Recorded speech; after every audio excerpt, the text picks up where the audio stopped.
Hi guys, আজকের blog পুরো natural.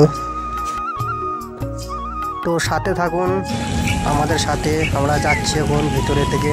সামনে একটা মন্দির দেখেছি, মন্দিরে ঢুকবো, তারপরে আমরা যাব বস্তির দিকে।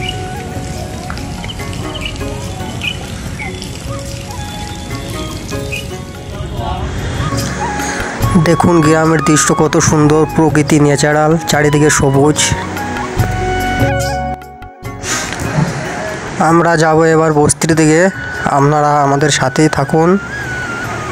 এই দেখুন বস্তি। চলুন মন্দিরের ভেতরে ঢোকা যাক।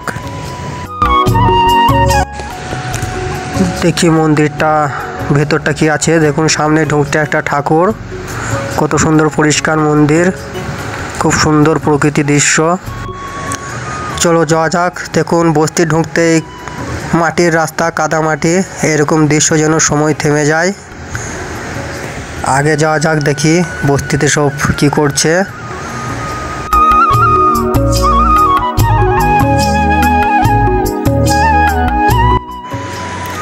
এরকম দৃশ্য চাইলে মন চায় এখানে থাকতে। দেখুন ন্যাচারাল প্রকৃতি, সবুজ ন্যাচারাল দৃশ্য, ঠান্ডা বাতাস, কত সুন্দর জায়গা। এটা লোকালরাই জানে এই জায়গাটা ঘোরার, টুরিস্টরা কোনো জানে না। তাই ভালো লাগলে ভিডিওটা লাইক শেয়ার করে দেন এবং সাথে থাকুন আমাদের। দেখুন গাছগুলো কত বিরাট আর কত সুন্দর। সামনে একটা কুয়ো আছে, গাছে একটা কোয়েট আছে, সঙ্গে আছে আমার বন্ধু আনোয়ার চৌধুরী, গাছকে সাথে এনেছি। একদিকে গ্রামের জীবন, অন্যদিকে জঙ্গলের শান্তি, কত সুন্দর দৃশ্য। দেখুন কুয়োটা কত গভীর, সম্ভবত অনেক পুরনো, কতটা খাল আছে জানি না ঠিক। গাছে কিছু একটা ফল, এই ফলটাকে আমাদের ওধারে বলে কোয়েট, আপনাদের ওধারে কি বলে আমি জানি না, জানলে কমেন্টে জানাবেন। দেখুন কত সুন্দর ফল।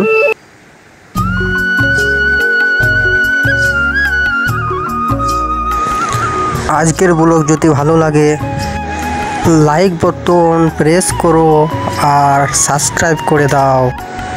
The world my blog, life for natural views চ্যানেলটিকে।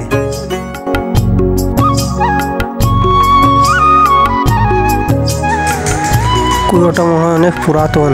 দেখুন এই ধারে সব মাটির ঘর বাড়ি ভেঙে গেছে, পুরোটাই একদম বস্তি। এখানকার মানুষ খুবই ন্যাচারাল, সাধারণ জীবনযাপন করে।